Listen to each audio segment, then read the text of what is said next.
Batu boleh buka sendiri?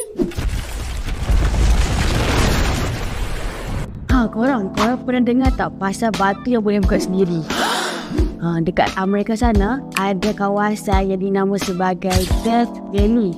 Batu-batu besar kat sana, dia boleh bergerak atau berjalan di atas pasir. Tak ada orang boleh tolak tau. Tapi, jangan risau, batu dekat showroom barang plastik ni takkan ke mana-mana selagi korang tak datang beli. Dia akan duduk sendiri diam sampailah korang datang pilih. Kalau dia orang bergerak, ada kau pasang pagar inetik tau. Tapi satu yang confirm gerak, hati korang bila nampak kualiti batu kat barang plastik. Dia datang ke showroom barang plastik. Batu takkan jalan korang tak jalan masuk ke showroom barang plastik dan beli.